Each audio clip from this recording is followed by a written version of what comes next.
नमस्कार, बहुत बहुत स्वागत है आपका आयुर्वेद पर आधारित हमारे इस बेहद खास कार्यक्रम स्वस्थ विचार में। मैं हूं आपके साथ आपका साथी विकास। दर्शकों, बहुत सारी समस्याएं कुछ ऐसी होती हैं जो रोग ना होते हुए भी रोग की जननी के तौर पर जानी जाती हैं, यानी रोग को बढ़ावा देने वाले जो लक्षण हैं उनमें भी बहुत सी चीज़ें ऐसी हैं जो अक्सर हम अपने उसको रोग ना समझकर बल्कि व्यवहार समझते हैं, लेकिन कहीं ना कहीं वो चीज़ें रोग की ओर अग्रसर करती हैं। बहुत सारे कार्यक्रम, बहुत सारे विषयों पर हम इन कार्यक्रमों में चर्चा करते हैं और इसीलिए आप सभी को इस बात के लिए जागरूक भी करते हैं कि आप अपने आप को स्वस्थ रखने और तंदुरुस्त रखने के लिए सतर्क रहें और सावधान रहें, ताकि कोई भी रोग आपको जड़ से ना हो, कोई भी रोग आपके शरीर में प्रवेश ना कर पाए, या हो भी तो आप उसे जड़ से शुरू होने से पहले ही ख़त्म कर दें। और इन सभी विषयों में हमारा मार्गदर्शन करते हैं जाने माने आयुर्वेद के ज्ञाता गायत्री सिद्ध पंडित श्री लक्ष्मण दास रतन भारद्वाज जी। चलिए सबसे पहले गुरु जी का स्वागत करेंगे, कार्यक्रम की शुरुआत करते हैं। गुरु जी बहुत बहुत स्वागत है, नमस्कार। स्वस्थ विचार कार्यक्रम में आप सभी को बहुत से ऐसे नुस्खे, बहुत से ऐसी जानकारी दी जाती है जो आपके लिए बहुत ज़्यादा लाभदायक भी होती है, लेकिन ये तब आपको लाभ देगी, ये तब आपको फ़ायदा पहुंचाएगी जब आप उन इन कार्यक्रमों में उन नुस्खों को ध्यानपूर्वक सुनेंगे, समझेंगे और अपने जीवन में उसको अमल में लेकर आएंगे। तभी हम आपसे गुजारिश भी करते हैं कि जब भी आप इस कार्यक्रम को देखने बैठें तो कॉपी और पेन लेकर ज़रूर बैठा करें। जो भी नुस्खे आपको बताए जाएं उनको आप लिख ज़रूर लिया करें। यदि आपके साथ किसी प्रकार का रोग है, कोई भी शारीरिक कष्ट है, तो सीधे तौर पर आप इस कार्यक्रम से जुड़े फ़ोन उठाएं, हमें कॉल करें या आप हमें व्हाट्सएप के ज़रिए संदेश भेज सकते हैं। नंबर आपकी टीवी स्क्रीन पर है। चलिए आगे बढ़ते हैं कार्यक्रम में और शुरू करते हैं अपने नए विषय पर चर्चा। गुरु जी, आज के इस अंक में हम बात करने जा रहे हैं गुर्दे से संबंधित समस्याओं के बारे में। सबसे पहले तो मैं अपने दर्शकों को ये आपके माध्यम से बताना चाहूँगा कि पूछना चाहूँगा आपसे, गुर्दे की जो बीमारियाँ हैं ये किस तरीके की बीमारियां होती हैं? गुर्दा आखिर हर चीज़ में, चाहे कोई भी बीमारी हो, डॉक्टर्स के माध्यम से ये कहा जाता है कि गुर्दा ख़राब है, गुर्दे में ये बीमारी है, गुर्दे में वो बीमारी है। तो आखिर गुर्दे की कौन कौन सी ऐसी बीमारियां हैं जो परेशान करती हैं? देखिए, लीवर हमारा पाचन शक्ति है जी। पैंक्री जो लीवर पचाएगा उसकी इंसुलिन निकालती है जी। फिर वहाँ से जाके जो हमारा पित्ता उसमें से जाके फिल्टर होके फिर गुर्दे में जाता है जी। अब जो खाना खाते समय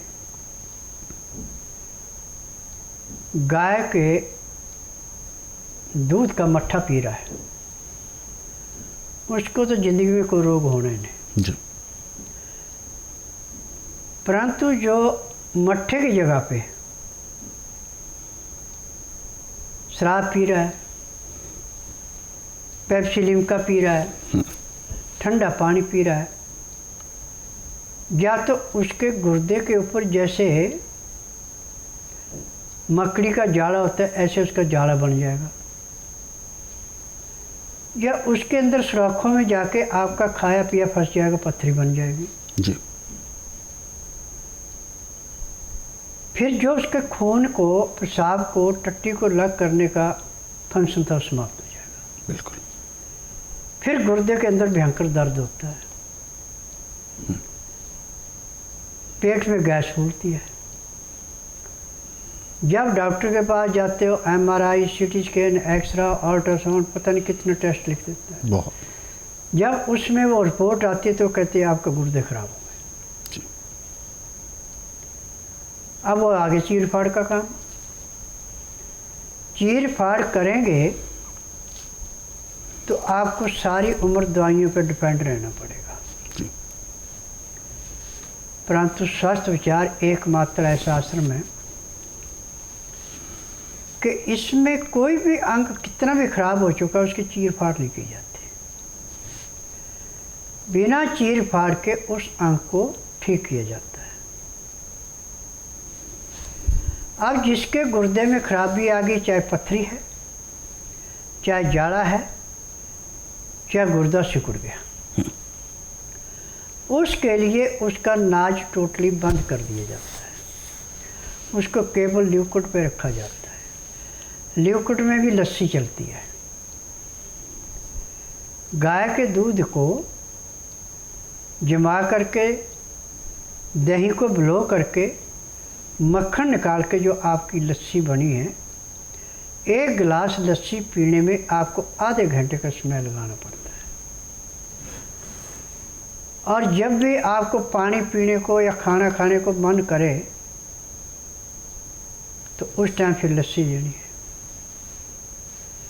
सर्दी में तो लस्सी खट्टी नहीं होती, आप जैसे मर्जी रख लें, परंतु लस्सी रखनी हमेशा मिट्टी के बर्तन में।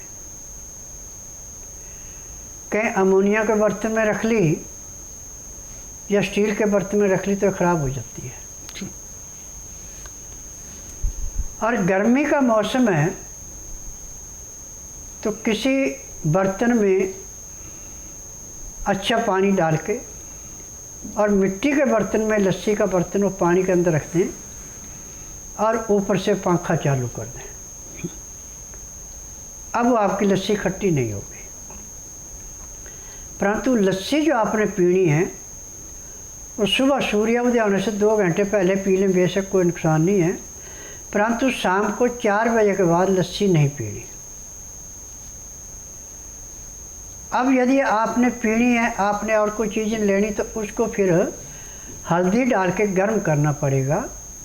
गर्म भी 15 से 18 डिग्री से ज़्यादा नहीं। और फिर इसको पीने को 1 गिलास को कम से कम आपको आधे घंटे का समय लेना। और लस्सी में आपने नमक, चीनी, शक्कर, गुड़ कुछ नहीं मिलाना, सिर्फ फिक्की ऐसे ही पीनी है तो लाभ देगी। परंतु यदि आपको थोड़ी बहुत गैस बनती है तो उसमें आप सौंठ पीस करके उसको मिला सकते, काली मिर्च को मिला सकते, इसके अलावा और कोई चीज़ नहीं मिलानी। अब ये लस्सी आपके पैर के तलवे से सिर के बाल तक जो भी खून के अंदर इन्फेक्शन है या किसी भी अंग में इन्फेक्शन है, उसको ऐसे साफ करेगी जैसे कूड़े करकट के ढेर को माचिस की तिल्ली जला के समाप्त करती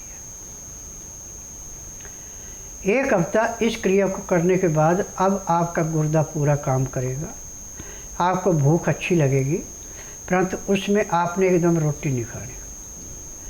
अब इसने आपने क्या करना है कि बासमती के चावल 20 ग्राम और साबुत मूंग 30 ग्राम, दोनों को अलग अलग धो के मिला दें। ये 50 ग्राम को उबालने के लिए आपने 1.5 लीटर के बजाय 2 लीटर पानी डालना बर्तन में, परंतु कुकर में नहीं बनानी।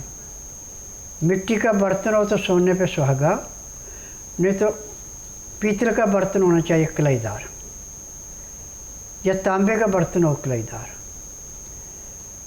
और इसमें स्टील का बर्तन भी पकाने चल जाएगा। पकाने के बाद फिर दोबारा उसको ज़्यादा देर स्टील के बर्तन में नहीं रखना, नहीं तो उसमें भी इसके अंदर अवगुण आ जाते हैं जी। अब ये खिचड़ी आपने ऐसे बनानी है जैसे सूप होता है। अब जब खिचड़ी पक जाए तो 2 गिलास आप पानी ले लें। उस पानी के अंदर लहसुन, प्याज, अदरक का रस मिलाना है। पानी का टेम्परेचर आपके का 15 से 18 डिग्री गर्म होना चाहिए, इससे ज़्यादा नहीं। अब आपने 2-4 घूंट जो आपने खिचड़ी बनाई सूप जैसी, उसके लिए ऊपर से 2 घूंट पानी पिया। फिर 2-4 ग्राय खाना खाया, 2 घूंट पानी पिया। पानी पीने में, खाना खाने में यदि आप 1 घंटा लगा देते हैं तो अंदर जाके आपका खाना ऐसे पचेगा जैसे रेते की ढेरी पे पानी डाल के रेता पानी चूस लेता है और ढेरी बिल्कुल ऐसे जाम हो जाती है जैसे कोई बुत बना रखा है। परंतु उसमें ज़्यादा पानी डाल दें तो ढेरी बिल्कुल समतल हो जाती है, ढेरी का आकार नहीं रहता। तो जब आप लहसुन, प्याज, अदरक का रस मिला के खाने के साथ ले रहे हैं तो आपका खाना ऐसे पचेगा जैसे रेता पानी चूसता है जी। जब आपका खाना पच गया, पैंक्रियाज ने इंसुलिन बना दी, पित्ते में तेजाब नॉर्मल है, तो आपके गुर्दे जाके इसको ऐसे साफ करेंगे, टट्टी पेशाब खून को लग लग करके अपने रास्ते से निकल जाएगा, आपको कोई तकलीफ नहीं होगी। परंतु यदि आप चाय, बीड़ी, सिगरेट, मीट, शराब, अंडा, मछली, आर्टिफिशियल चीज़ें खा रहे हैं तो फिर आपके गुर्दे खराब होंगे। गुर्दे खराब करने के लिए चीनी टॉप पे, 2 नंबर पे आपकी चाय, 3 नंबर पे बिस्कुट, ब्रेड, पराठा, 4 नंबर पे आपकी पेप्सी, लिम्का, ऑरेंज, 5 नंबर पे बासी खाना, 6 नंबर पे धुली हुई दालें, छना हुआ आटा और मैदे की चीज़ें। ये रोगों को निमंत्रण देते हैं, रोगों को काटते नहीं। यदि आप चोकर वाले आटे की रोटी खा रहे हैं, छिलके वाली दालें खा रहे हैं, छिलके वाली सब्जियां खा रहे हैं, नरम छिलके वाली, तो आपको ज़िंदगी में कभी किसी डॉक्टर हकीम के पास जाने की ज़रूरत ही नहीं पड़ेगी, ना ही आपको कोई रोग होगा। जितने रोग हैं सब आपके गलत खान पान से, गलत रहन सहन से है। हम जितने एसी, कूलर, पंखे से दूर रहेंगे उतना शरीर स्वस्थ रहेगा। जितने हम आर्टिफिशियल चीज़ें ढूंढ के शरीर को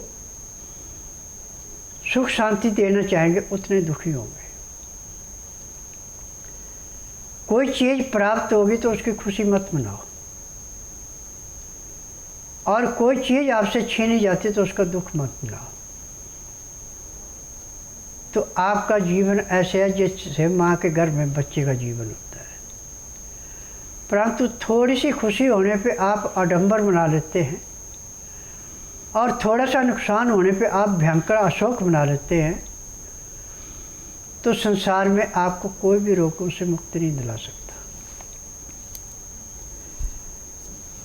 आई चीज़ की खुशी न मनाओ, गई का गम न मनाओ, तो आपका शरीर एक किस्म का ऐसा है जैसे समझो गुलाब की कली खिल रही है, उस पर ओस पड़ी है, सूर्य की किरणों के आते मोती जैसी चमकती है, ऐसे चेहरे पे चमक आती है।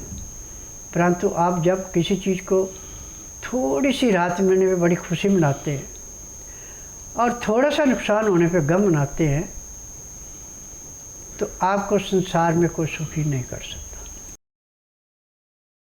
नमस्कार, हम कुरुक्षेत्र हरियाणा से आए हैं। हमारा गांव समालखा पड़ता है। ये मेरी भांजी है जो कई सालों से बीमार चल रही थी, और हम लोगों ने प्राइवेट अस्पताल, सरकारी अस्पताल, यहाँ तक कि पीजीआई में भी इलाज करवाया है, लेकिन वहाँ भी कोई आराम नहीं लगा। और पीजीआई में लोग कहते हैं, वहाँ के डॉक्टर की इसकी किडनी ख़राब है, तो हमें वहाँ के डॉक्टर ने ऑपरेशन के लिए सलाह दी। लेकिन हमें किसी ने यहाँ गुरुजी के बारे में बताया कि आप वहाँ ऑपरेशन कराने तो जा रहे हो, लेकिन एक बार आप गुरुजी से मिल लीजिए। तो हम उनकी सलाह मानते हुए यहाँ पे आए और गुरुजी को दिखाया। 1 महीने में ही हमारी इस भांजी का जो किडनी की प्रॉब्लम थी ठीक हो चुकी है, और हम यहाँ से संतुष्ट हैं। मेरा नाम सुनीता है, मैं बेगमपुर से आई हूँ। मेरे पेट में डॉक्टरों ने रसोली बताई थी, मैंने अल्ट्रासाउंड करवाया था, रसोली बताई थी। तो मैं टीवी चैनल देखकर बाबा जी के पास आई, बाबा जी ने रसोली बताई थी और वो मेरे को दवाई दी थी, और वो मैंने 2 बार दवाई खाने के बाद मेरी रसोली ख़त्म हो। अल्ट्रासाउंड दोबारा करवाया था, फिर उन्होंने बोला कि अब रसोली नहीं है। फिलहाल हमारे साथ दर्शक जुड़ गए हैं लाइन पर, आइए उनसे बात करते हैं। हेलो। हेलो, नमस्कार नमस्ते। जी, क्या शुभ नाम है आपका? मेरा नाम मोनिका है। मोनिका जी, कहाँ से बात कर रहे हैं आप? जयपुर से। अपना सवाल पूछिए, क्या है सवाल आपका? गुरुजी आपको सुन रहे हैं। जी, गुरुजी नमस्ते। मेरे भाई के 2 महीने पहले, 1.5 महीने पहले इसके सर में दर्द स्टार्ट हुआ था पीछे की साइड, और आवाज़ बैठने लगी थी जी। तो अभी टेस्ट में हमको ये पता चला है कि इसको ट्यूमर बन रहा है साइनस और छोटे दिमाग के बीच में कहीं पे। देखो बेटा, इसका मेडिकल साइंस में इलाज नहीं, ऑपरेशन करेंगे, ऑपरेशन करके इसकी मेमोरी भी चली जाएगी, बोलने में भी दिक्कत आएगी। स्वास्थ्य उपचार एकमात्र ऐसा आश्रम है कि ट्यूमर को ऐसे समाप्त करता है जैसे खेत में से गाजर मूली निकालते हैं। आप इसको यदि बुधवार छोड़कर गुरुवार से लेकर मंगलवार के बीच में मेरे आश्रम में लाएं। जिस दिन आश्रम में लाना उस दिन रात्रि 10 बजे तक खिला पिला के दातन कूड़ा करा के बड़ी इलायची मुंह में चूसने के लिए दे दें। सुबह 9 से 10 के अंदर इसका नामकरण कराएं। 10 से 12 में नाड़ी परीक्षण करूँगा। नाड़ी परीक्षण में पैर के तलुओं से सिर के बाल तक की MRI, CT scan, x ray, ultrasound, ECG, sonography सब कुछ नाड़ी परीक्षण में 5 सेकंड में हो जाएंगे। फिर उसके बाद दवाइयाँ खाने की हैं, पीने की हैं, मालिश करने के तेल हैं, आँख में, नाक में, कान में डालने की दवाइयाँ हैं। जैसे आँख में और नाक में दवाई डाली जाएगी, सिर दर्द तो इसका उसी टाइम ख़त्म हो जाएगा। और जो इसके शरीर में जकड़न है, जो इसको परेशानी है, उसमें भी उसी दिन कम से कम 20% का परिवर्तन आ जाएगा। फिर 15 दिन की दवाई दी जाएगी, जो नियम समझाए जाएंगे उसको करते हैं तो इसको 60 से 70% आराम मिल जाएगा। 1 महीने में पूर्ण रूप से स्वस्थ होगा, ट्यूमर का नामो निशान नहीं रहेगा। बिल्कुल, ट्यूमर जैसी घातक समस्या को भी दूर किया जा सकता है। और इसके लिए आपको यदि आवश्यकता है, ऐसे तमाम दर्शकों के बारे में आप जानना चाहते हैं, ऐसे रोगियों के बारे में जानना चाहते हैं जो अपने ऐसी ही भयंकर समस्या, जानलेवा समस्या को भी जड़ से दूर कर चुके हैं, तो ऐसे रोगियों के आप अनुभव देख और सुन सकते हैं हमारे स्वस्थ विचार कार्यक्रम के माध्यम से। और इन कार्यक्रमों को यदि आप देखना चाहते हैं, इन अनुभवों को आप सुनना, समझना, देखना चाहते हैं, तो स्वस्थ विचार सेहत की बात हमारा यूट्यूब चैनल है। इसको आप सर्च करें, सब्सक्राइब करें और इन कार्यक्रमों को ज़रूरतमंदों तक शेयर भी ज़रूर करें। अगले सवाल की ओर हम बढ़ते हैं।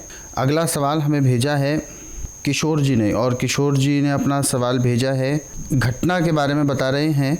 एक बार 2.5 साल पहले इनको किसी कीड़े ने काटा था, सोते सोते, पता भी नहीं किसने काटा था, लेकिन तब से उस पूरे पोर्शन में पहले कम जगह पर खुजली होती थी, फिर धीरे धीरे दवाइयों का सेवन किया तब ठीक हो गया था, अब दवाइयाँ बंद कर दी हैं, तो वो एरिया फैलता जा रहा है जहाँ पर काटा गया था, वो उसमें खुजली ज़्यादा होती जा रही है, पूरे हाथ में खुजली होना शुरू हो गई है। तो आखिर ये किस तरीके का रोग हो रहा है, कोई बढ़ तो नहीं जाएगा?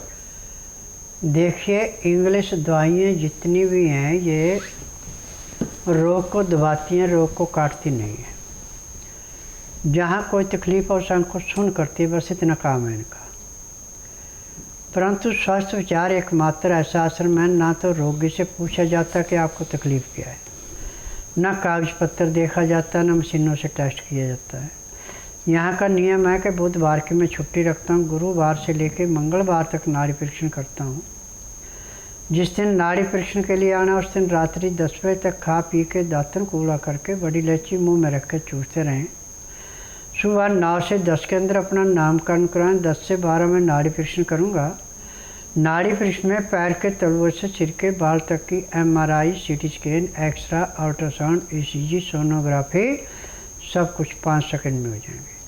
उसमें जो भी कमियां शरीर के अंदर पाई जाएंगी दवाइयाँ दी जाएंगी। दवाइयाँ खाने के, दवाइयाँ पीने के, मालिश करने के तेल हैं, आँख में, नाक में, कान में डालने की दवाइयाँ हैं। जब आप इन दवाइयों को खाएंगे और जहाँ पे आपको काटा था, जहाँ खुजा होती है, उस तेल को जब मैं दूंगा उसको लगाएंगे तो उसके बाद उसमें खुजा नहीं रहेगी। और जो आपका वो जख्म बढ़ता जा रहा है वो ऐसे जैसे गीले कपड़े को छाया में सुखा के बिल्कुल ठीक कड़क कर लेते हैं, ऐसे ही वो जख्म बराबर हो जाएगा। उसके अंदर का जितना जहर है वो सारा समाप्त हो जाएगा और आपको किसी किस्म की तकलीफ नहीं रहेगी। दर्शक हमारे साथ एक और जुड़ गए हैं, आइए उनसे भी बात करते हैं और जानते हैं उनके साथ क्या है समस्या। हेलो। हेलो, नमस्कार जी। नमस्कार गुरुजी। क्या शुभ नाम है आपका? मेरा नाम है शानू मिश्रा। शानू जी, कहाँ से बात कर रही हैं आप? मैं रीवा MP से बात कर रही हूँ। जी, गुरुजी आपको सुन रहे हैं, पूछिए क्या है आपका सवाल, बताइए।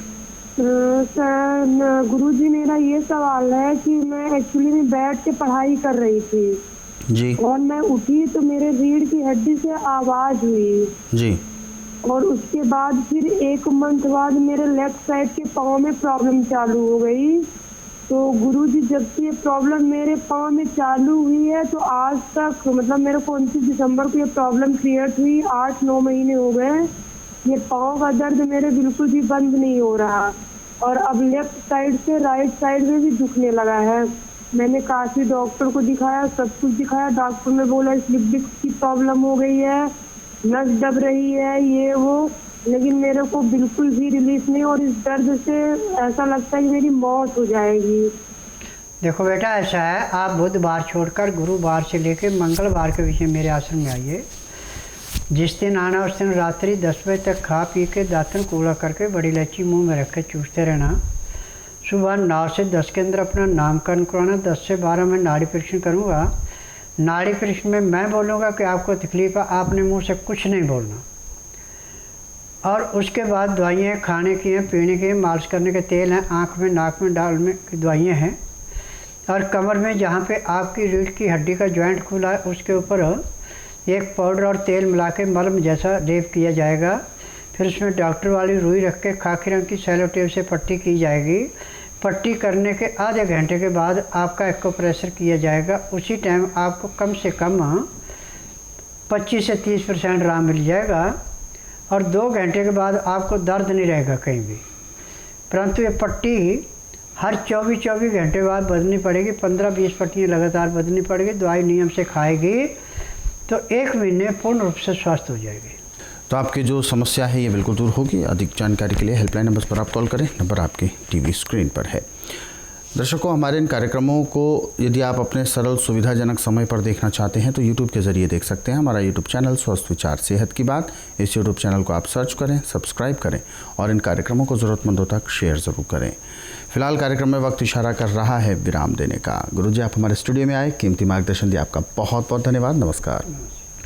दर्शकों, आज के इस विशेष कार्यक्रम में बस इतना ही। आप सभी लोग स्वस्थ रहें, निरोगी रहें। इन्हीं शुभकामनाओं के साथ हम आपसे लेंगे इजाज़त। अगले अंक में आपसे फिर होगी मुलाकात एक नए विषय के साथ। तब तक के लिए मुझे दीजिए आज्ञा। नमस्कार।